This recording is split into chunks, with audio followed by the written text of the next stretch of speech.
Welcome to the Going Rogue with Wes Whitlock podcast.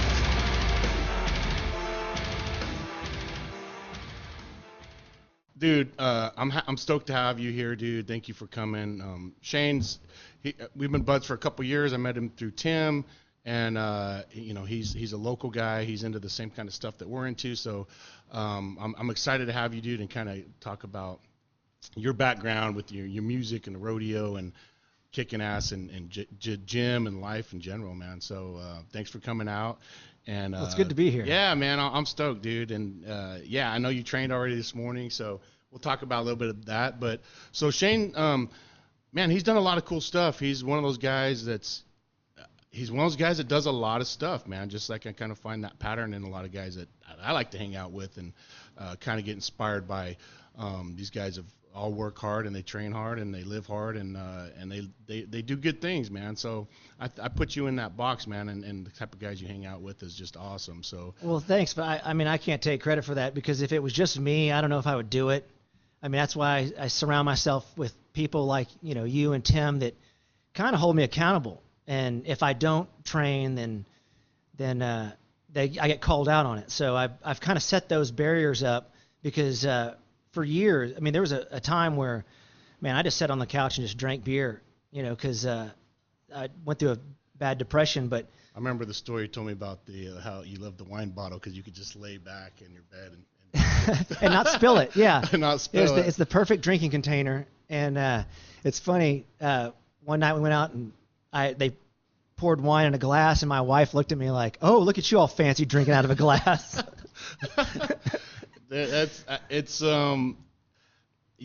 love that what you're saying, and I find that true myself. Sometimes I'll put myself in a shadow, put myself somewhere where I need to be around good dudes. You know what I mean? Because you can only do so much on your own. And just like when you guys come out here, was it last Friday, dude? I did not want to. I don't want to train. And then you guys called and Tim and said, all right, we're out here. I'm like, I got to go, man. So it does. It keeps you in check, keeps you responsible, and keeps you inspired to say, you know what, these guys are doing it. They're pushing. We'll go out there and do it, well, too. just so you know, that's how I am every day. Yeah. I wake up and I'm like, I'm going to call and say, I can't make it. I feel horrible. And then I get up, I drink some coffee and I start feeling a little better. And then I go, I'm just going to go and pick him up and then say, I'll watch you guys work out. And then eventually I'm just working out, but I have to step it out. So every morning I wake up, I think I don't want to do this. Well, I think a lot of guys will see folks like yourself or Tim or whoever and like, man, this guy, he's got something magical. He's out there every day but it's not easy for any of them. I don't care who you are. It's like, the dude's hurting, he's in pain, he's sore, whatever. But it's having that mindset to oversee that and get past it and then take the steps necessary to get out there and actually do what. And then when you're done, you're like, dude, I'm so glad I did that. I know every time I'm done with a workout, whether it's training, strength training, or jiu-jitsu, I've never thought, man, I shouldn't have come today. It's always, man, I'm so glad I did this. See, that's. And I sleep good. Yeah, man. On those nights. And I think for guys like yourself, for guys who are very active and have that inside of them, if you put that channel that energy into good things or things like that, but if not, sometimes we channel that energy into other things, and it's not always good. Like you said, with drinking or whatever it may be, that's not healthy. So it's cool to have that alternative to flip that switch and say, I'm going to put all that I have inside of me into doing some stuff like, training and jiu-jitsu and shooting, flying around and just learning how to do that. Just to learn how to get your license to fly. Like it's a huge accomplishment, Well, I mean, it's like, that's what I've learned. As long as you're learning something and your mind is working, you're never gonna, you're not gonna lose it. It's like today I've got my first fixed wing training at 2. Nice. I started flying fixed wing years ago, like in the early 90s.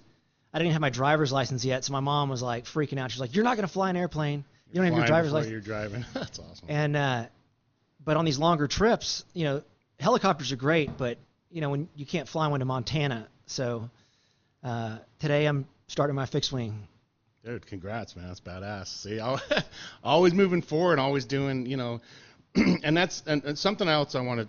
What my podcast is about, and it's something that I like to, and I see the same patterns in a lot of these guys, the guys who have kind of, in a way, gone their own route. Kind of gone rogue in their own sense of doing something that's not the cookie cutter way in life. And I find that transcends and relates to a lot of guys that I like to be around. You in your life growing up, did you already have that inside of you of all these things you wanted? Musician, pilot, fighter, all the cool stuff that you do, man, and do it really well. Have you been like that always since you were a kid, or was there a point in your life where you wanted to channel that energy and do all those things that you've been thinking about, or you just do them because you want to do them? Man, early on, I thought I was going to be a bull rider. I mean, that's what my dad did. That's what everybody I knew did. So, my earliest memories are just going from rodeo to rodeo because we owned the rodeo company, and it was like the circus. You'd be in St. Louis one week, and then you'd be in who knows where the next week. It was just like Albuquerque. And it was like all the trucks would load up with all the cattle, and it'd be on to the next thing. And so it sounds like a ZZ Top movement when they'd move their guys around, Yeah, it's so. I mean, I was always in a car, always in a van, just like since you were little. Since little, yeah, and living out of hotel rooms, out of a suitcase, and so that's what I always thought that I'd have been prepared for the music business because everybody's like, oh, you got to travel. And I was like, oh, that's all I did for my. Like, I'm used to this. I'm used to that, but I'll tell you, that's something that you can get bad at pretty quickly. Traveling is tough. Yeah, I think a lot of folks don't realize that too. When you have traveled a lot and when it's part of your lifestyle to have to travel, it's hard, dude. It's hard. Even my guys work for Travel Channel, so they know that it's hard, bro. It's not just. Even if you do it first class, right? Even if you go, dude, that's still, not your bed. Yeah, you get somewhere and you're tired, and then you got to get up and perform either, in your sense as an entertainer, or if you're operation or going somewhere, your tempo has to be up because now you're going into an environment where you have to be on, Mm-hmm. So between all those things, it catches up to you quick, So I see that even with musicians that I do know. You just see them on stage and performing like, oh man, how great. You don't see all the work that it goes behind that dude getting there and the preparation and all the travel. And I find that a lot with a lot of guys I talk to is you don't see what's behind the scenes, like hard stuff. They just see the cool stuff. People would say it to me, like, you've got the coolest job. You only have to work for an hour. Not really. And bro. I'd say that hour I'm on stage is the only time I'm not working. Right. Yeah. I mean, that's the only time I'm having fun. And the rest is just, it was awful. Yeah, it's a lot of work, man. And especially I can imagine the rodeo life, dude. Like the movement, just the transportation, the logistics of getting those animals to a show, and then setting it up, and all that's involved with that has got to be insane. Well, not only that, because it's not always the same cattle. Because if you just buck the same bulls and the same horses, they would stop bucking. So you have to keep rotating, taking those back to the ranch and picking up another group that hasn't done anything for, weeks or months. Yeah. So that's another added thing that. Right. So and getting to you've explained it to me before because I've heard different things on the bucking, and I've heard anywhere between they put a rubber bands around the balls of the bull to make them jump. They put freaking firecrackers on. I've heard all kinds of stuff. Like how does that work? So rodeo cattle, they're kind of bred to buck. They want to buck. It's like, but what the flank strap is it's a rope, and it's tied loosely around the flanks, and it's usually made of like cotton rope, or the horses have it's like a nylon strap with kind of like a fleece, so it's comfortable. It's just wrapped around their waist, and the thing is, it's like a horse. A bucking horse will jump, but the belt around its flank makes them kick. So they're bucking and they're trying to kick. They're trying to kick it off. So it's like It's more of an irritant, like kind of like if you had your socks between your toes. Right. Like, You just like want you're to fling it off. just want to there. fling it off. But there is no pain involved. Right. And See, so that's everybody would go, oh, yeah, I would buck too if I had something tight around my balls. And I'm like, there's Right. nothing around, you know. Yeah, And then as soon as they're done, if you notice, like in bucking horses, they'll have a pickup man that rides along. They will disconnect it while the rider is still on there. So now the horse starts to hop and stops kicking, and then it allows the rider to get off onto the pickup man. It makes it easier because they'll start to run instead of buck. Wow. But there's no pain involved. Yeah, no, that's interesting because that's what I hear it all the time. Even my daughter rides horses, and they love animals. Of course, we all love animals, but she's like, I would never want to do that because of the what they do to get them to buck, because she hasn't been informed correctly. And I I'll think tell most you, people just don't know. If I could be reincarnated anything, a rodeo bull or a horse, they got it great. Yeah. I mean, so like if a horse bucks and then they go back out to the pasture for a few weeks to a month, and then they get loaded up, taken to a rodeo, and then they ride for 8 to 20 seconds, and then they're done. Yep. So I can imagine as a horse with all the energy and power and stuff, like you said, they're kind of bred. They like to do that. Yeah, they like to do it. Yeah. So, with that said, so you did rodeo. You rode bulls and broncos and stuff like that. I mean, I rode stuff at the ranch, but when it came time, there was a time when Dad saw the kind of the writing on the wall, and he wanted us to be in other sports. Because was he riding at that time? What, your mom and dad both did rodeo? Yeah, my right? mom finished second in the world one year. She missed the world by like $50. Wow. And my dad in 1973 won the world in bull riding. Oh, damn, dude. Yeah, that was the year I was born. And so he was like, he's got the gold buckle. Yeah. But if you look through his broken bones list, it's like Evel Knievel.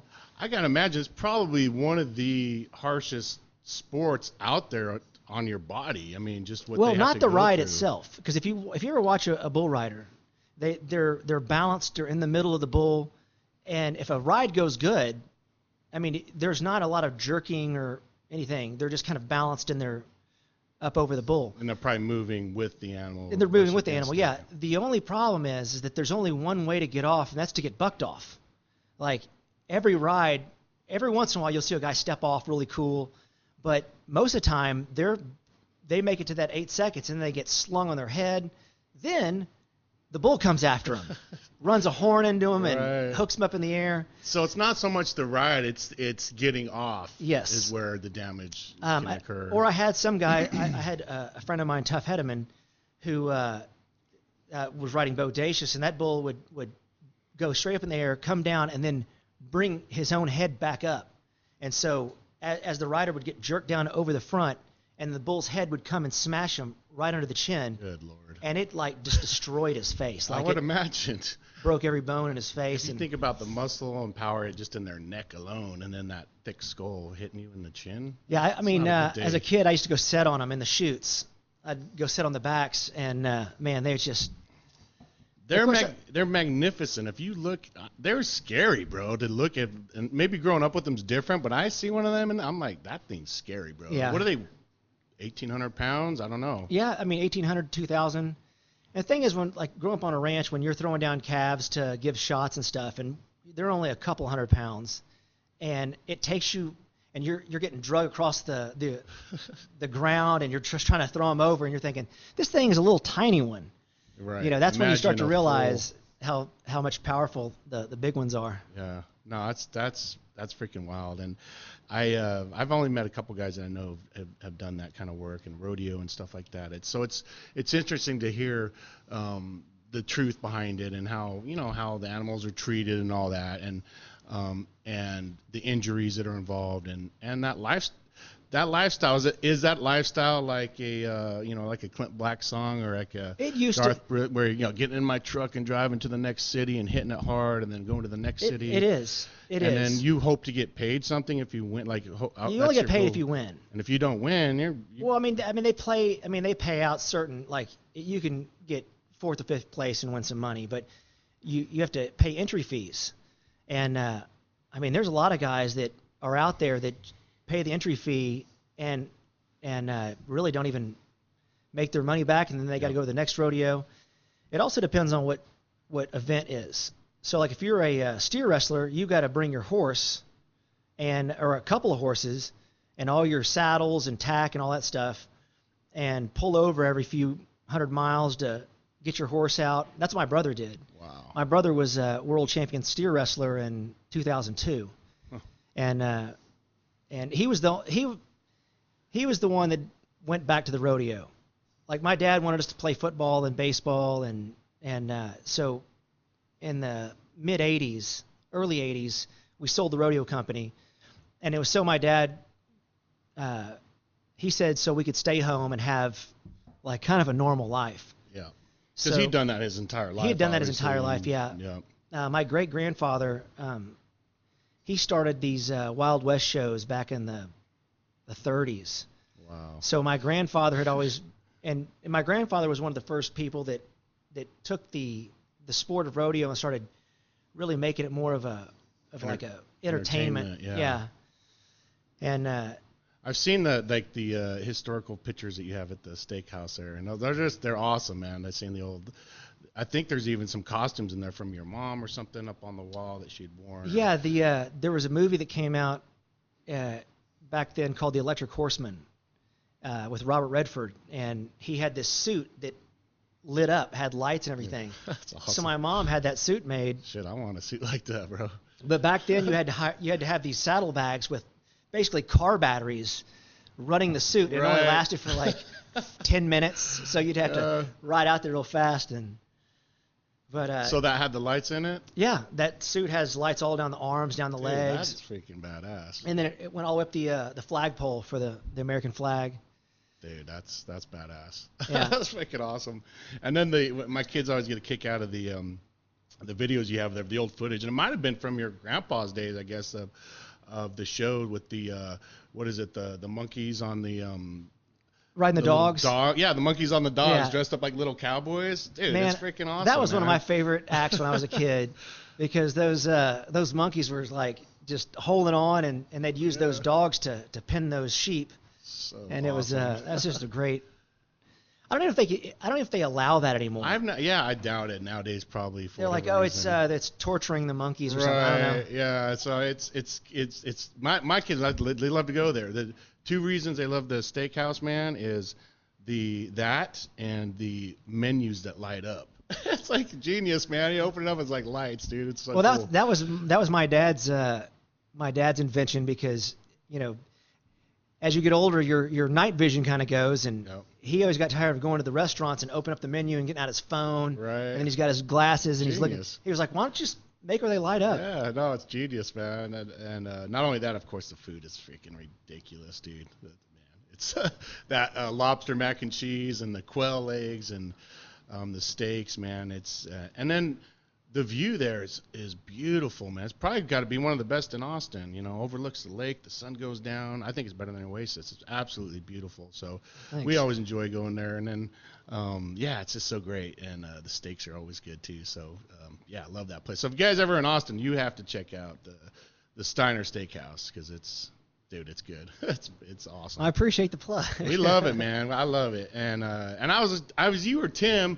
I was telling you, it was right after you guys left. I found a gift certificate in my car. I was like, oh, those fuckers left. And I hit you guys both up. You're like, no. I'm like, who would have left that in there? So nobody's owned up to it. But whoever that was, dude, right on. So from rodeo, growing up as a kid, rodeo, being on the ranch, growing up in that's like truly America, bro. You know what I mean? Like growing up in the rodeos and around the cattle and riding. And traveling around with your animals and working and being in that whole environment's got to have been, as a kid, it was probably awesome. I mean, you were used to it because you grew up in it, but it had to have been. So with that and with that culture is an amazing music culture. It comes from that as well, which you obviously got into, and we'll talk a little bit about that. What inspired you? At what point did you say, I wanted to get into music and be a musician? Was it something that you'd always wanted to do? Was it something you heard on the radio and said, you know what, man, I want to do that? Or just growing up in that culture around that great Yeah. music. I mean, my dad also played. He recorded a 45 back in the Wow. like right after he won the world, like so 73, 74. We need to get your dad on here, Yeah. man. Your dad's No, I'm telling you, badass, dude. you got to get Dad on here sometime. But he was a singer, and every time there was a room party, he'd get his guitar out, and I'd just watch him play and go, man, I want to be able to do that. And so after high school, I went out to our ranch in Bastrop. We have a cattle ranch out there, and I'd get up, before the sun came up, and you had to go put all the feed in the feeders, and then tag calves and all that stuff. And then at night there was nothing to do, and I was living out in this little cabin by myself. So I bought these like song books with like Alan Jackson, all of his songs, and Yep. and I just taught myself how to play them all. But How old were you at that age? 18. So it's not like you 18, started 19. when you were 11. This was kind of a little bit later on. Yeah, later on. I mean, I would always sing to when Dad would always play, country. So I'd always sing to the radio. And So would you say your dad probably was the inspiration Oh, yeah. there to get that music vibe going? Yeah. Yep. And And then self-taught from there, pretty much. yeah, and then kind of where it really took hold was I'd learned this one song, and I think it was This Woman and This Man, Clay Walker song. Yeah. I was a big Clay Walker fan, and we had a cattle sale, and every cattle sale we had a band would come and play. So my dad goes and tells the guy, hey, my son learned this one song, and I got up there and I sang it. And of course, it's all family and friends, so they all clap and act like it was the greatest thing ever. And this band asked me, like, hey, he called me a couple days later and said, hey, we're doing a wedding in Lukenbach. Would you come and sing that song? And I thought, oh, this is great. Yep. So and Lukenbach as well. Lukenbach, Like, yeah. Come on, dude. and I thought, man, here it is. It's about to take off. I went and bought one of those Garth Brooks head microphones, Oh, yeah. and got up there and I walked out, and he introduced me, and I walked out, and as soon as I started to sing, it was all distorted because I hadn't set the impedance or whatever on the mic, so it was all distorted like I was. And then it swiveled down, and as I reached up to readjust it, my guitar unhooked, and the headstock just slammed on the ground. And so then I reached down, and I pick it up, and I'm playing, and then a string breaks.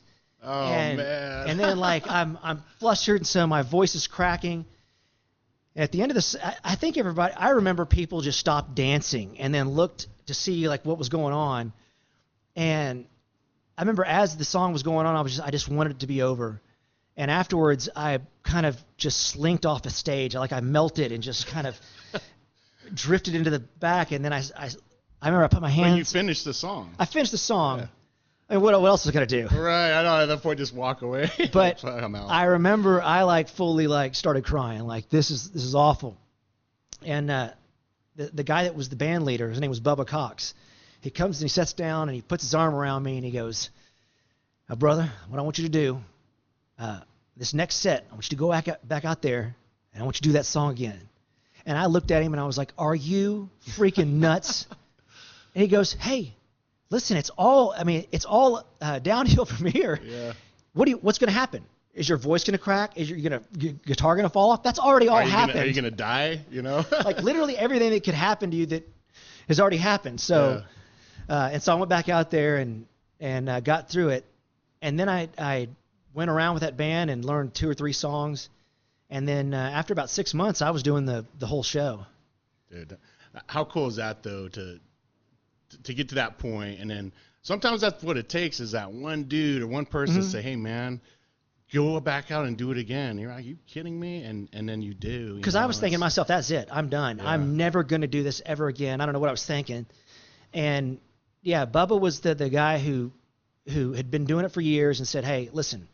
He'd probably seen it before too. He's like, you're not the only one that something's, you're a bad start, whatever. And I'll tell you, listen, I don't care how, like you can go and sing to a karaoke machine. You can learn to play and do all this stuff. But as soon as you get in front of people, Dude, I can't even imagine. it's different. And so that's what it is. It can only be done through like experience and doing it over and over and over again until you're just like, okay. I heard it was, I think it was Eminem, similar thing. His first big performance, whatever, his stuff was falling down, and all these horrible things were happening to him on his first show. So I think it happens probably to a lot of guys, but I'd be terrified, dude. There's no way. I'd be terrified. When I have friends like you and Dom and some other guys that play, I'm like, dude, that is so freaking cool that they can just get up there and do that. Like, and you're good now, dude. I saw you at Steiner a few months ago. You played a song for your parents too, which was awesome. And dude, you're good, man. I just do it for fun. I'm like, dude, you're freaking good, bro. And you were playing with what was it, Womack or Drew Womack? Yeah. Drew Womack, yeah, man. And so Drew's another guy. For like the last, about 5 or 6 years ago, I was like, I'm not gonna do this anymore, and I wasn't having any fun. And then Drew called me and said, hey, I'm playing up at the steakhouse on Fridays and Saturday nights. Why don't you come up and just do a few songs with me? And I did, and just somebody that talented harmonizing with you and playing with you, and it was great, man. And I was like, I just had fun again. Yeah. And so now I do it, and it's fun. I could tell when you were up. I was like, that's why I was like, you think this guy does this every night, because you just looked like you were natural and having a great time, man. I was like, it's freaking awesome. So maybe sometimes there's a good chemistry with somebody, kind of sparks that back up. But yeah, Copperhead Road you played that night was one of my favorites. Get I love that up a little bit, because what a lot of people don't know is that all the ranches and all that stuff got my great grandfather was he was a home builder back in the 20s, and when the Great Depression hit, like, he had nothing, and he went and started moving alcohol from place to place. Doing what he had to do to make a little money on the side. And at one point, he was like one of the biggest bootleggers in Central Texas. Did you come from a rad family, bro? And my great grandfather, he died in 2001. So he was born in 1899, died in 2001. So he was 101. And this was your dad's dad? Yes. And so, like, there would be ranches, like cattle ranches, that'd be like, oh yeah, I won that in a poker game, and just like crazy stories. Oh, dude. He had business with like Al Capone, and did some stuff with Pancho Villa. So it's made some deals on the side probably to get by, and I love the old school guys like that, and those stories of. That's how America was really built, man. It was bartering, it was trading, it was conquering, it was doing what you had to do to survive and feed your family and build your life, good and bad. It's just part of human nature. So I like because nowadays it's more, oh, this guy had a battle over the internet or something, or made a deal with this guy, on Instagram or something. Back then, dudes were fucking hustling and going out there and they didn't blame anybody for. There was no blaming. There was no. Judgment, whatever. It was just is what it was, and it was a way of man, So I love those old school guys like that go and figure it out and build themselves. I'd worked for a guy in Italy for years, Ed Cheever. He grew up in Arizona at 14 years old, joined the Navy. His dad signed him up, so he drove the Marines onto the beaches of Peleliu at 14, and then after that he got out, went back to Arizona. Yeah, cool guy, bro. Went back to Arizona, and at that point he'd kind of learned about the working out stuff. This was like the 40s, 50s. It wasn't popular yet. He was one of the pioneers. A lot of people don't know this. They think of Weider and all that, but Ed Cheever was kind of one of the founders of the whole fitness world. Mm-hmm. So Ed took the concept of working out and all that to Italy. He went to Rome, and he bought a little studio apartment. And he would train all the rich American actors that would go up and down Via Veneto. He'd go, hey, I got a gym here. And he was in pretty good shape. And he would train these guys, and he built a name for himself. Long story short, he had built the largest fitness facility in Italy, Roman Sports Center. And then he took that concept to London, Paris, Brazil. And here's a guy that came from nothing. He had no money and ended up going there. But he was cool as hell. He was in his 70s, still working out. And I still never heard him speak Italian. I'm like, how the hell did you make it like this in a foreign country? And you hardly speak the language, man, with no education. But he just had that drive, man. He had that old school, vibe to him. And he was a big impact on me, man. When I went over there, I needed a job. I was going to school. I just got out of the Marines. I was fucking broke. And I worked out there because he let all the Marines work out there free just from his days of serving, you know. And this was a fancy place in Rome. So I was like, Ed, dude, I need a job. I'll clean the floors. I'll work in the locker room. Like, I just need to make some money. He's like, nope. He's like, you're going to be an instructor. I was like, Ed, I don't speak Italian, bro. Like, it's very limited. He's like, and so he walks out and he has a green shirt and it said Instruttore on the back.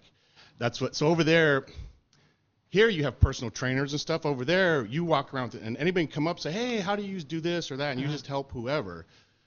And so he's like, put the shirt on and go out there to the floor. And I was like, Ed, he's like, so I did. I put it on there and Italians start coming up. Come fare questa macchina. How do you do this, that? And I'm just like, oh, shit. So I started learning, you know, and he taught me a lesson. It's like, dude, you get thrown out there and you will adapt, you'll die or adapt, you know, and you adapt. So I was able to learn the language and then open up all these other doors. But that was kind of that old school, you know, teacher, you know, method. Just kind of get thrown in there, and it's like getting thrown in the pool or the lake. You're gonna swim or drown, dude. So, and humans, we have that in us to where we can I think we forget that we can be put into an environment and be dynamic and be able to adapt and make it happen, you know. So, but yeah, he was just such a cool guy and kind of like the same stuff, man. You know, the stories of the 50s and Via Veneto and working with and up to the 60s. Like, dude, you would have loved this guy too. He once he made his money, he wanted to buy a Ferrari. He's like, I'm gonna buy myself a Ferrari. And he was at the point he did become an alcoholic. This is a whole other story with him. So he went and bought his Ferrari, and then he brought it back, and he had big headers put on, American headers off the sides. On a Ferrari? On a Ferrari, dude. Leopard skin seats. Like he turned it to like Americanized it. So when he took it up to Tivoli, wherever Ferrari is up there, to get once a year you take it up there, they do like an inspection on it, they tune it up, whatever, and they're like, Ed, what you can't do this to a Ferrari. And I was like, oh, fuck you, I guess I can, it's my car, you know. So you kind of Americanize this thing, but and then he ended up taking it up and down Via Veneto, completely wasted, and smashed it into Via Barberini, one of the biggest statue fountains right there. It's been there for forever. And he smashed his car right in, and he's like, that's when I quit drinking, man. You know, and then he just worked all the way up until his 70s to where he passed away due to a hip replacement. So you're supposed to if you get one hip replaced, you're supposed to wait 6 months to get another one done because it's a big surgery. Yeah, it's hard on your he body. Was the type of personality which can kind of kick guys like us in the ass. That he's like, no, I want both done. Get them both done. I want to get it done. I want to get back into the fight, you know. And they did. Of course, he got the infection. And before he died, he's like, still hardcore till the day he died. He's like, Wesley, when I'm gone and when I'm dead, I want them to put me on put me in a coffin, put me on a ship, take me out to the Mediterranean, throw it over, light it on fire, and piss on it.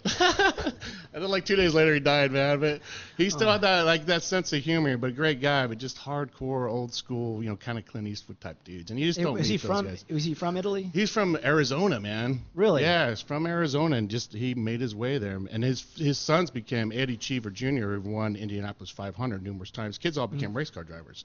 Oh yeah. Because of Ed and him busting his ass from his showing up at Via Veneto he's like, the only thing I had was money for a suit, and he said he bought himself a gold key to act like he was rich. He'd stand on the corners outside of Café de Paris. It's one of the biggest coffee shops on that road, and he would talk to the actors and act like he was something he wasn't. And he, you know, and then he built the biggest fitness facility there, you know, and this was the 50s and 60s. So Ed was really a pioneer. A lot of people don't know this, of that world, you know, which was just cool to be able to work for that guy.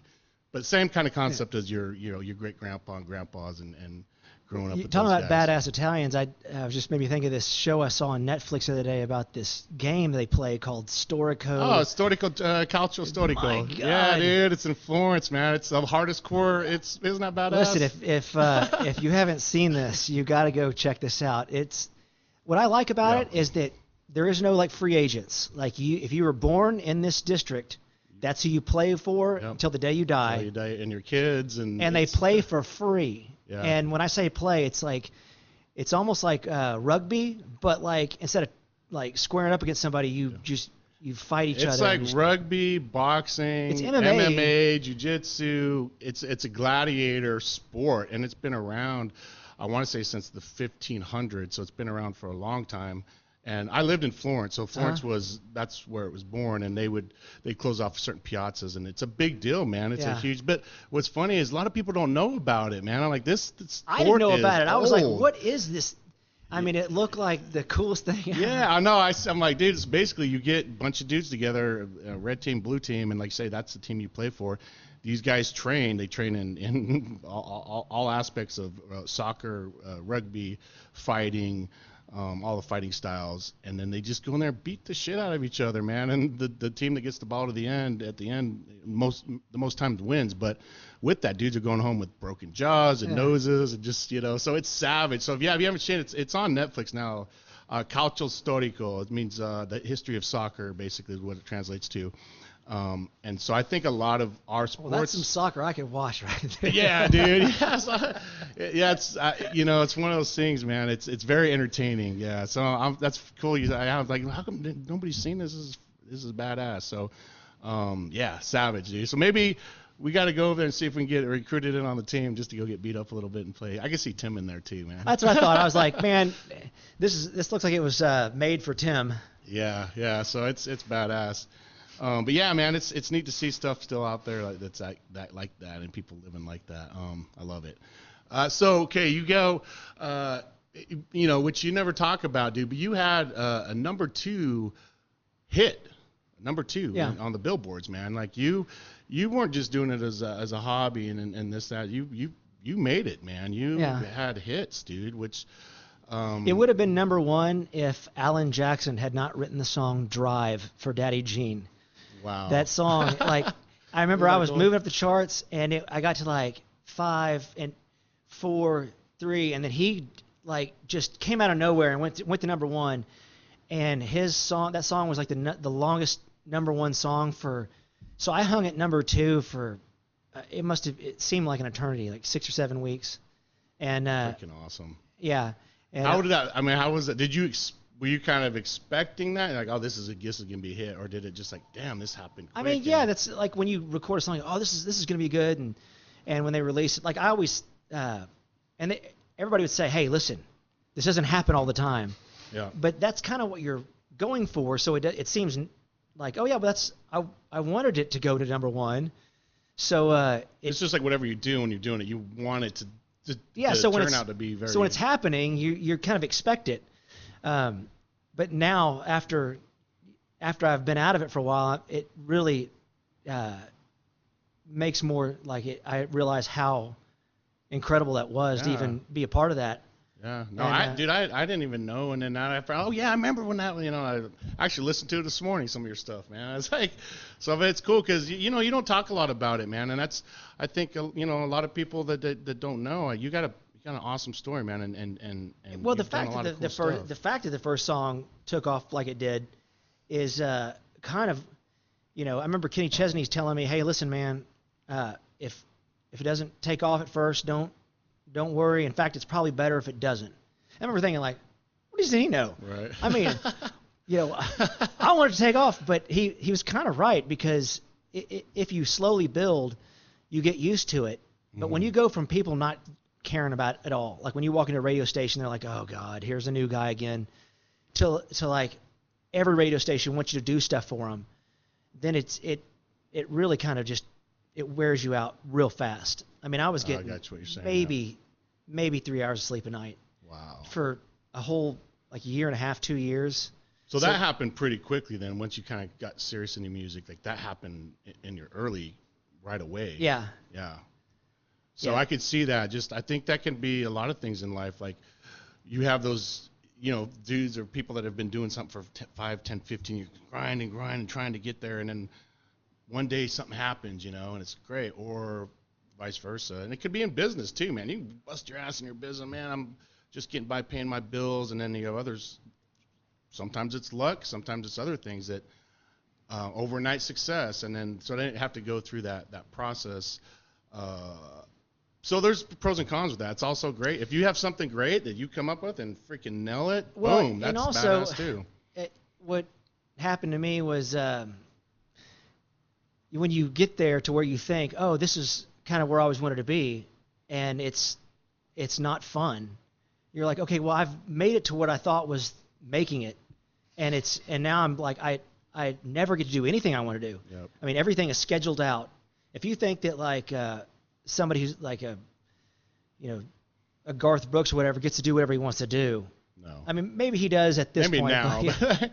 But it's I'm not saying I was even close to Garth Brooks. But still, I mean, number 2 hit. But you dude. think, oh, these guys could do whatever they want to. No, they're doing radio, they're doing interviews, they're doing this. Yep. It's after a while, it just gets to where it wears on you. Yeah. And me. Well, that's what I was going to ask you, because I saw. I think it was 2001, 2002. You hit it, and then like a year later, you were like, I'm done. And yeah. You're like out. So. And also because I'm kind of. It's kind of like not.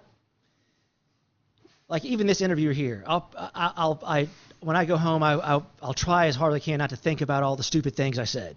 But when you're doing interviews after interviews, or you're on stage and you say stuff, and like it would keep me awake. Like, oh man, I can't believe I said that. And so you start drinking a little more so you can go to sleep. Yep. And pretty soon, I'm taking handfuls of pills, and it was Elvis. It was. Take this to go to sleep, take this to wake up. Yeah. And then after a while, I was like, man, I better get out of this before I die. So you were smart enough in the early times to see that it could turn out to be not such a good thing for you personally. Mm-hmm. I think that's taking inventory and accountability for yourself and the people that you love to know when, because sometimes you can have something really, it's like, this is money and this is success and all this, but it's changing me in other ways, and it's cool. Guys that know that say, you know what, this has been great, but this is not good for me, in a sense. So I need to pull out. What happened was then when I did leave and I pulled out of the deal and I went home, then I was kind of so depressed that I just kind of like given up, that I just continued just to get wasted all the time. Like it wasn't that it wasn't that I was like I did cocaine or any of this. It's like I was never sober. It wasn't like there was one thing. It was like whatever it was, I just didn't want to face reality. Right. Yeah. And it was my dad. And I thought then when I started rolling up onto my 30s, I was like, well, I mean my 40s, I was like, well, it's 40, I'm done. Just lay on the couch and drink. And my dad would come in, and he was in his 60s, and would just be like, hey. He'd do stuff in the yard and was running around. I was like, man, maybe there is life after this, I mean, like, if I can, he always seemed happy to me. And I would think, well, maybe if I can get in shape and not sit around and drink all day, then life will be better. And so literally that day I made this decision. I joined a gym and started working out, and it wasn't long after that when I just started to get my strength and all that I ran into Tim, and I was kind of on the fence, wavering, like, man, I don't know if I can keep working out like this. And that's when Tim came in. It's like, hey, I'm looking for workout partners. And I said, man, I've seen that stuff that y'all do. You're running around, you're jumping around. I like to do like 4 or 5 sets of bench and then call it a day. Yeah. And he was like, just be here at 8 on Monday. And I was like, okay. Dude, and that's freaking rad, man. The rest is history. Yeah, I tell guys this. We talked about it the other day too. It's so important because I'm the same way. Not the same way. If I'm not doing that, staying physical and hitting the gym and doing those things and sweating. For me personally now, it's more of it's a stress reliever. It's just feeling of accomplishment. It's the same things I've felt since I started when I was young. Like, all right, and it's a confidence builder. It's a sense of being able to be functional and all these things, and the health that comes with it and everything else. So it is so important. Now, even Ed Cheever, my guy I was talking about in Italy, he was the same way. He started. He's like, I would drink vodka to hide it and make it look like people thought I was drinking water in the morning. Yeah, I did the same thing. Yeah, he was like, yeah, I did. And also, that. You can't really smell vodka. Yeah, and you can't smell it. So he's like, everybody thinking, oh, you sure drink a lot of water. You know? And eventually he quit that and went full born with his gym stuff. So it is in a way it's a good drug for us, I think, to stay fit and to work out and train, and then surround yourself, like you said, with guys like Tim who are going to hold you accountable. Because now, dude, you're beating, dude. Your workouts, man, they're hardcore, man. So you've taken it to that whole level of. They are, and it's funny because everybody always, I'll see posts on social media like, "Hey, man, I really want to work out with you guys," and I always think, man, I don't know if they would enjoy it, Right. because I mean, it's not fun. Yeah. Those workouts aren't fun. What's fun is when at the end, when it's over and you're still alive. Yeah. And you feel great after. Yeah. 2 days later you might be still sore, hard can barely walk, but it's still. But when most people go to the gym and work out, they're not having a conversation with themselves at all time about if I could fake an injury, oh man, I could see, like, oh man, my knee just gave out. I'm constantly having that battle with myself. Like, should I say, hey, my wrist is hurting or whatever, and that voice is in my head the whole time until the workout's over. Yeah. Because I'm thinking, if I don't fake an injury right now, my heart's gonna explode. And so if you're not having that conversation with yourself, you're not pushing it. Yeah. Yeah. No, that's it's a good point, and I think that's just the difference. And it's all depending on the person. You want to go push themselves till they're about dead. That's great.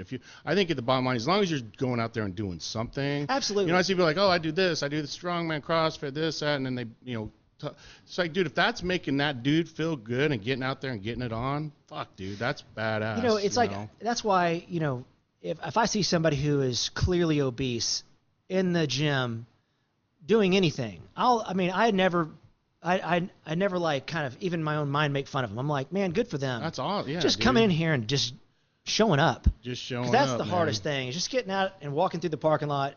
Yep. And that's like anything in life. If you show up and just show up, put your foot in the door, and it might be a room you've never been in, it's something that you're a little bit scared of.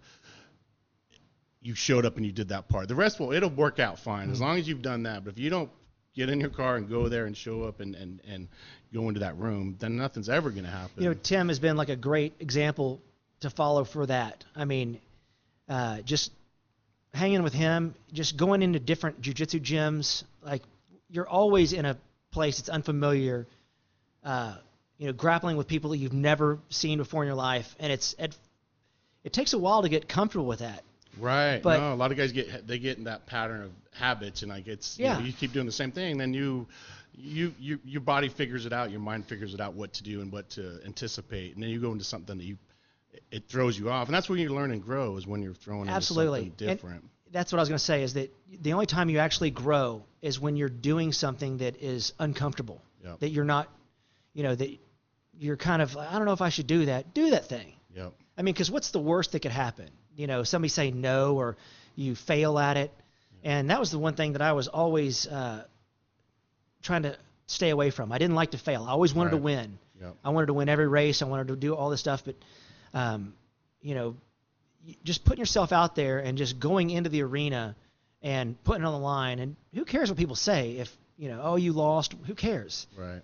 At the end of the day, it's you, becoming better than what you were the day before, and putting in the work, and getting in. It was like the story what I told you with Ed, throwing me in that room that I spoke no Italian. I was scared, like, fuck, dude, I don't know how to say it. I'm going to look like a dumbass. And but what I find in those environments, in those situations, through training, tactical training, whatever, maybe not, a lot of those scenarios where you're going into an area that's totally new to you, people are usually pretty cool, man. At the end of, they're not. Yeah. They're like, oh man, hey, right on, and it's supportive. And if they're not, that's probably not a cool environment for you to be in. But for the most part, in jiu-jitsu and in training and all CrossFit, whatever, most people are pretty cool, man. Yeah. That say, man. I was telling a friend of mine, especially in jiu-jitsu.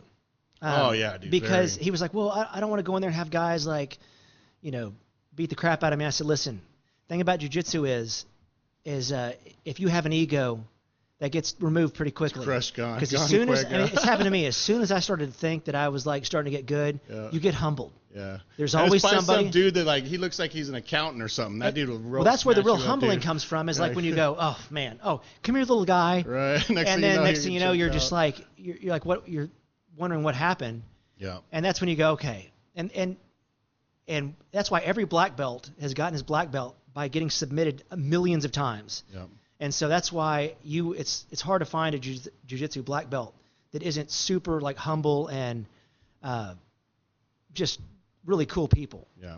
Yeah. And I found I'm new, but I found that too. And it was the same way. I was like, and I just turned 46. I'm in still pretty good shape. I have a few injuries, but I'm like, you know what? I'm going to go. And they, guys that I know that do it were like, hey man, it's great, And so I went try. I was like, you know what? You could do it until, look at the Gracies. Like, he was like in his 90s still grappling. So yeah, no, I see students that are like in their 60s and stuff. So, and again, it reassures that fact that you can really, and I think you said earlier when, you were 40s, whatever, and like, it's over, depressed. And a lot of dudes get that way. A lot of dudes that come, especially from environments where, even the military environments where they're very physical, very active, very purposeful, accomplish certain things in music, whatever. And then for whatever reason, they get into their 40s and they're like, oh, it's over, man. It's it. No, it's not, bro. Like, and that's why I love Pat Mack, dude. Pat Mack's like, dude, 46 is that's your peak. That's when you're at your highest, best performance, man. And look at him. He's in his 50s and he's still out smoke 22-year-olds all day long. Yeah. Because he's lived that lifestyle and that mindset, and he's smart about his training. And so I think it's cool nowadays to see that. Because I remember when I was a kid, dude, my friends' dads and all that, when they're in their 40s and stuff, they were all like, dude, beer belly, like sitting on the couch, watching fucking hee-haw, whatever. And now, dude, I'm meeting dudes that are like, and I'm like, dude, these dudes are in fucking shape, man. And so it's cool to see that kind of change and then setting that example for the kids and stuff to say, because I like to have my kids when I'm out at the gym or whatever, I like to have them out there and see. But yeah, dude, and then guys like yourself and Tim. So you don't, and I get that question a lot. They're just, oh man, I haven't worked out in years and this, that, and the other. It's like I said, just put your foot in there. Just go try it and start building up again. I was saying that to my dad, and he said, well, you know what? This is the youngest you're ever going to be.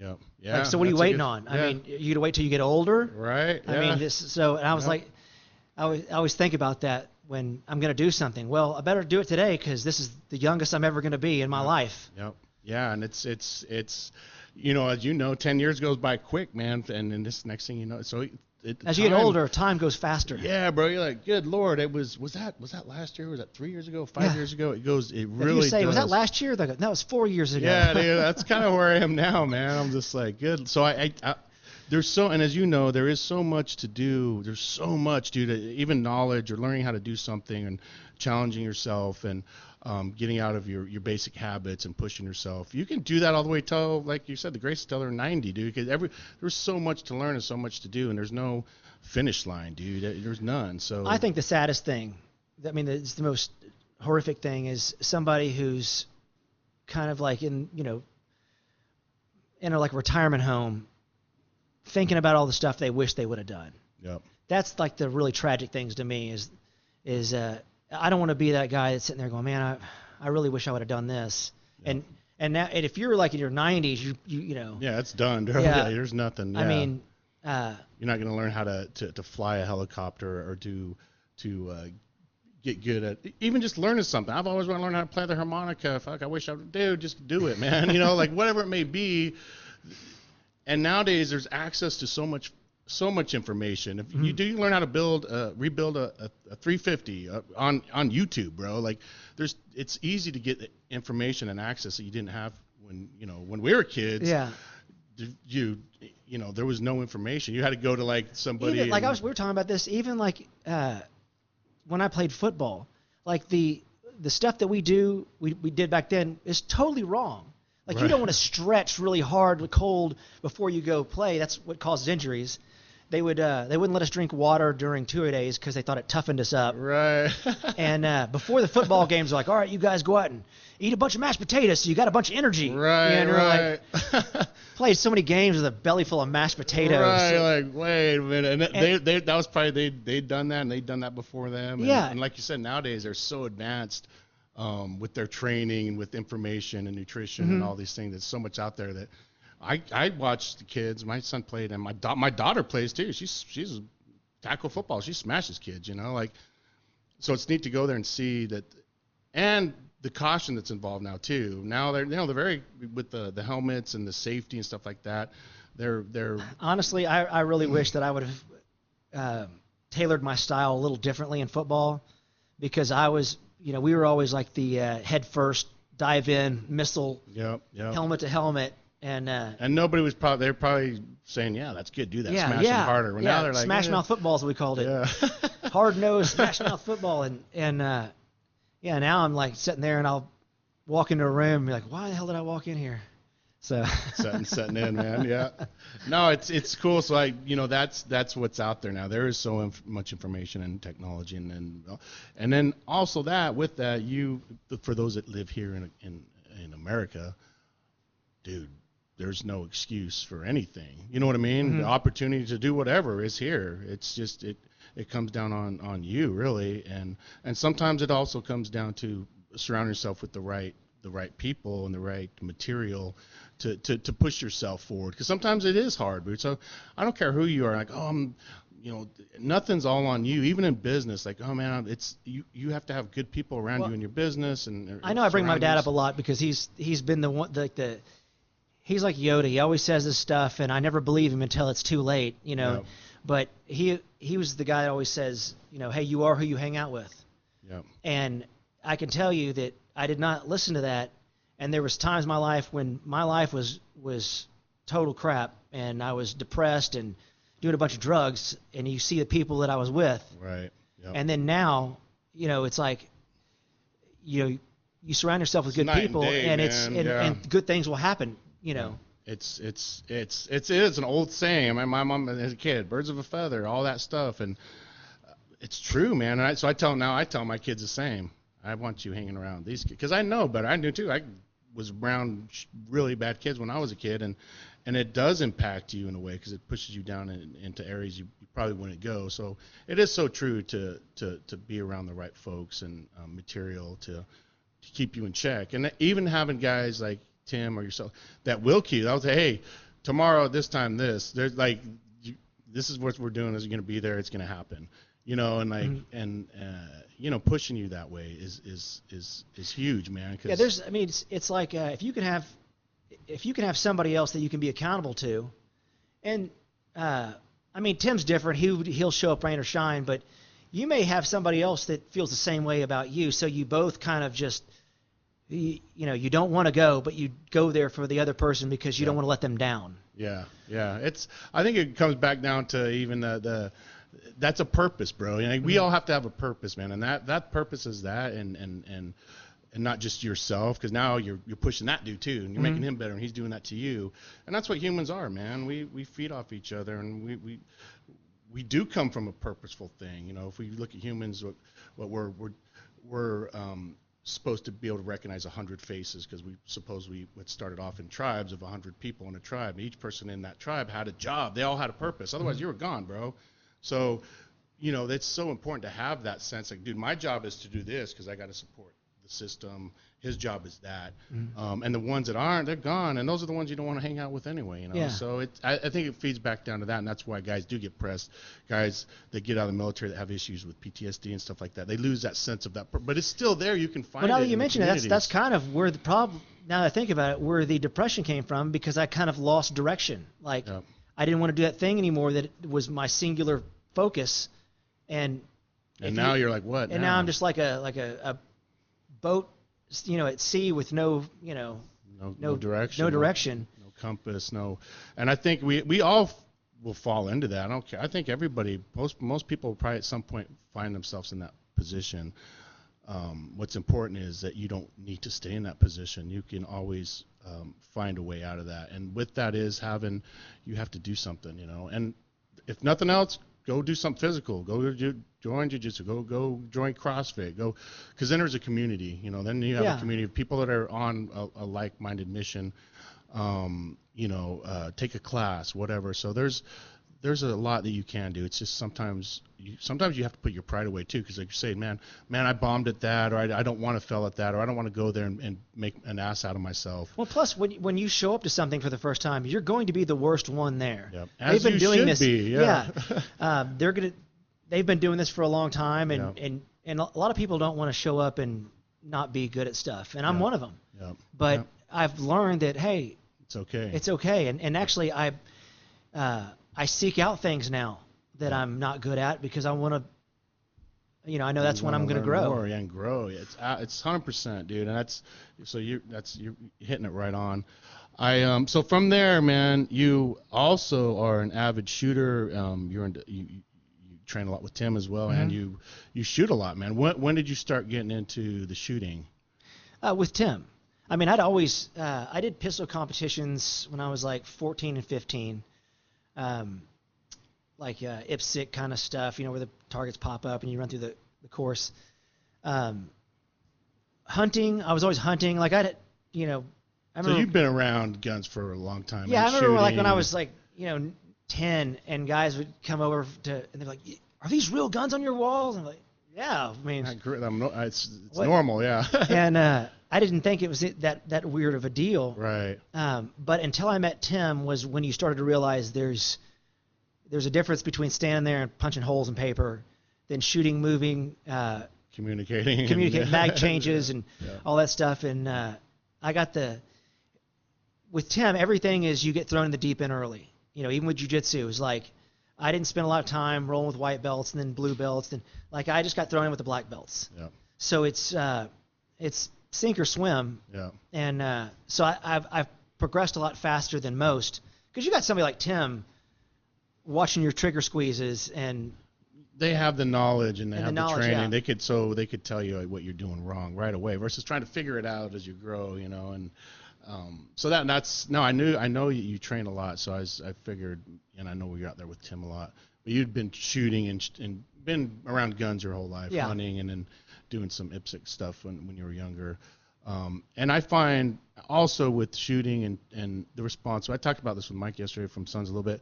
A lot of it is so important. It's cool to see guys take that same accountability and responsibility when they do carry a gun or they do have a gun or they're into that the training too, that they're learning the trigger squeeze, Yeah. learning their front sights, learning how to do mag changes, Well, why- I mean, learning I- how to use a light at night, so it's well, honestly, I didn't know about it. It was like, even though I'd been as around guns, you wouldn't know, you And would so- not. Yep. and I think nowadays, because the information's out there, people now know that if you just go buy a gun, it's not like it is in the movies. You're not gonna be able to like whip it out, hold it sideways, and take out everybody in the room. It's like if you're anything. going There's to- a lot of training of like in jiu-jitsu. Yeah. There's training constantly. There's no end to it. But if you're going to carry, you might as well go and train yourself and be the best, that you can be with that system. Yeah. And that's another thing. People will say, "Oh, I don't need to know how to fight. I'll just pull out old Smith and Wesson." Yeah.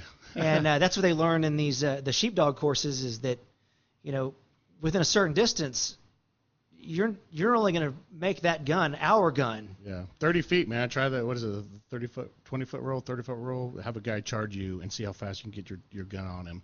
A lot of guys can get up on somebody quicker, very quick. So I think there's that's what people aren't being responsible when they're carrying a gun. They're thinking about that. The escalation of force. When do I actually pull it out? And if I do pull it out, you better be ready to use it. I see all these videos now with these idiots that are constantly they're just pulling their guns out and flashing it at somebody, and a lot of times they're getting it snatched out of their hands and used against them because they shouldn't have pulled it out in the first place. If you're going to pull it out, you better be pretty sure you're probably going to have to shoot this person. That's the thing. I mean, that's when the gun comes out. It's not a threat. It's not like but it's. Yeah, you're right. My dad always said, "Hey, if that gun comes out, it better be because you need to use it right then." Yeah, that's and I'll see with people that get in these road rage incidents, and a guy will pull his gun out, yell at some, it goes back to also keeping a cool head under pressure when these things happen. Because dude, I have violent tendencies too. I want to strangle motherfuckers a lot of times. But you got to contain it and control it and say, you know what. I'm gonna walk away from this, man. I'm just not gonna get involved with this guy because I might have to escalate, Yeah. So kind of keeping that's why I don't go out. I don't go out a lot, man. I don't, being around those type of environments where you might have to deal with something. A guy told me the other day he was down here at the tavern right across the street, and he walked in and some guy just comes up and just start, and he's like, I didn't even know this guy, and he's just going off on him, and he's like, I just had to punch him and knock him out, you know. So I don't want to even go into a place like that. Yeah, I'm the same know? way. Like I haven't been downtown Austin in years because nothing good happens down there. Nothing's gonna happen. It's gonna happen. All those man. videos, there's just nothing good happening. Right, especially now with all the craziness that's happening, you know. So it's even now more than ever, people are buying more guns for sure, and a lot of them, and yeah, if that's all right, great, but a lot of them don't know what they're doing. They don't have the training. Even getting your CHL, what is it, 15 feet, you shoot whatever rounds. Honestly, though, I don't think it should ever be required. I mean, like, I think anybody, if you're an American, you want a gun, you should get a gun. Yeah. But I think that it's kind of like on them to be like, hey, you know, you don't want to, like, accidentally shoot somebody else or yourself. I mean, learn how to use that thing. There was a guy, it was a Reds indoor range. They found him in his car turned on. He'd shot himself on accident. He was cleaning his gun and accidentally shot himself, you know. So people just need to realize that it is a tool. It's what its intended use. It really is. So if you kind of understand, maybe that'll motivate you a little bit to say, you know, let me get some training. You know, and that's another thing with there's more information out there, but there's a lot of these guys on there doing 100 takes on and showing how fast their draw is and all this, but a lot of that's not real, man. And the guy sat there and edited it and did it a million times. And so you go out there and you try to mimic that and you shoot yourself in the Yeah, dude. So, you know, stick with, just like anything, fundamentals. Learn the fundamentals, the basics. From there, you build upon. Just like in anything that you do, but you have to know those fundamentals. But I also always like to say, and this is with shooting and jiu-jitsu, if you can't do it slow, you can't do it fast. Yeah. Yep. So like even our trigger squeezes, you're going fast, but it's really slow trigger squeezes, just sped up. I mean, that's the way you think about it. You're not and slow is smooth. Yeah. And that's like in grappling. Like my favorite sweeps are ones that I do very slowly. Yeah. Because it's also a mind. It messes with the mind of the person that you're sweeping. Because if you just did this big like aggressive, you know, and then they think, oh, this guy's really strong. But if you just went really slow and then kind of slowly rolled over, it's like, yeah, this is happening. I've learned that, dude. So the guy I roll with, I think he's a purple belt. He's been doing it for a while. And sometimes I tend, and even the black belt there told me is a lot of times the guys that come in and have training in other areas of dealing with a person physically. The world I come from is more taking care of that thing quick, aggressively, violently, and being done with it, moving on. So I was doing that. But isn't that also because of the environment you're in? Yeah, that, and it's moving on, like dealing with it and moving on, you know. Where here, so I had to switch gears, and he told me I see this a lot with guys, because I was using the strength, the speed, and I was like wearing myself out, dude. I was getting, and this dude was like slowly moving, wrapping his shit around like this. I know he's up to something. I'm like, you know, and picking him up, but in the end, the slower would win. It would win because it's a fight to the death. And so it doesn't matter if you just took off in a sprint and it's the rabbit in the hare. It doesn't matter how bad you're winning right now if you eventually gas out and lose. That's why I always thought that that you would love jiu-jitsu just because it's such a cerebral thing. And well, I'm going to start training with you guys. We were supposed to go that other week again. It's putting priorities in line, but I want to start training with you guys. So. I do love it. The times I've done it, it's been great. So it's what I find that it's kind of like shooting the senses when you're doing it. It's like your front sight, bro. Like you're not thinking of anything else. You're like, oh shit, man, I got this. You have no up. problems. I got that. You can't think about it. If you had any problems going like you were thinking about, stressed out, bills, whatever, while you were grappling with another human being who's trying to choke you unconscious, you will not think about any of that stuff. It's so true, and it's therapy. It's therapy, man, and it's a good therapy. So it's good to get into that environment and learn more about it. And who was Apollo that was here with you guys the other day? And that's what you said about the black belt guys, like that. Very humble, super, just genuine, very nice guy. One of the nicest guys you'll ever meet. Yeah, man, and you probably want to be on their bad side in this scenario, but I think so that environment's more welcoming for folks. And once they say, "Oh, dude, it's cool," they're very, very humble, and they're very welcoming to say, "You know what? Yeah, come on in, and you can, we'll teach you." And it is, I think, a lot of times those type of things are all it can be like CrossFit or whatever, to where there's also the people you're with and your professor, whoever it may be. Just like in school, sometimes you this one you work with really well.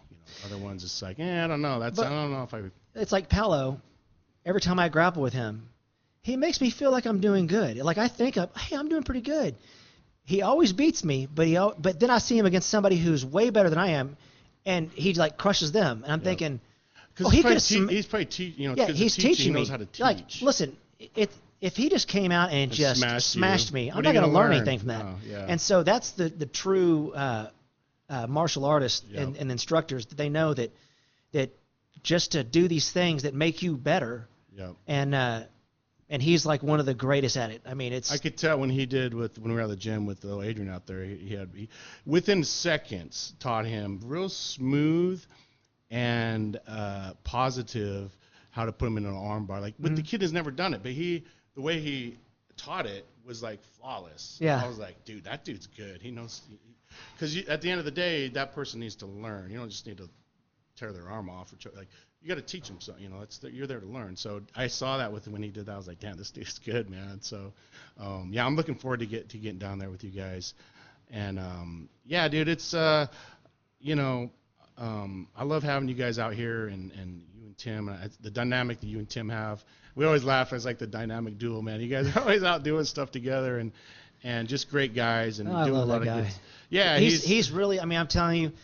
Had I not met Tim, my life would be on a completely different trajectory. Yep. I mean, I think about it all the time. Like, man, it's kind of like one of these amazing things that just how it all came together. And I mean, I really shudder to think what where I was in my life at that time, and kind of when he met. And I wish everybody has something like that happen to them when they need it. Yeah, and that's so. It's so powerful and important, and it's rare, but those people are out there, man. And if you're jammed up, man, they're out there everywhere. Find, put in the effort, go to these places, or say go to one of the, go to jiu-jitsu, whatever. You're gonna meet somebody there I've met dudes who've been through a lot I find that some dudes been through a lot, man, and they use that as an escape. So, or to be around good folks, Yeah, so. You need somebody that just has your back.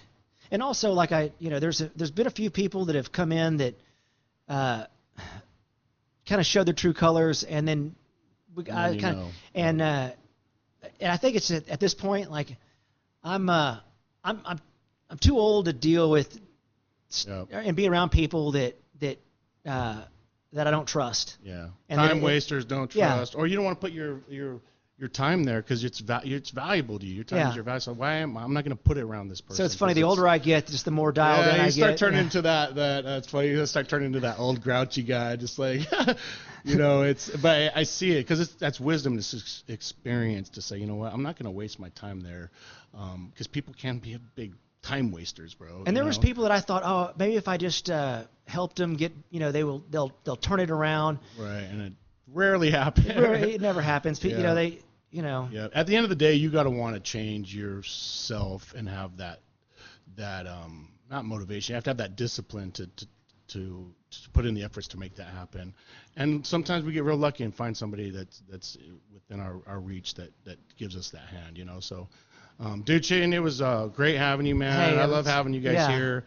If you're ever, like I say, this is not even a shout. You ever in Austin, you go to the Steiner Steakhouse, the best food in Austin, man. I actually love going there. Thank you. What you guys do. Everything you guys do is top notch. And man, I'm looking forward to hanging out and training more with you the next few years. And we love having you around, man. Yeah, you guys put me in check and keep me good. So love having you guys. And thanks again for coming out. And all right, buddy. Love having you, brother. All right. Welcome to the Going Rogue with Wes Whitlock podcast.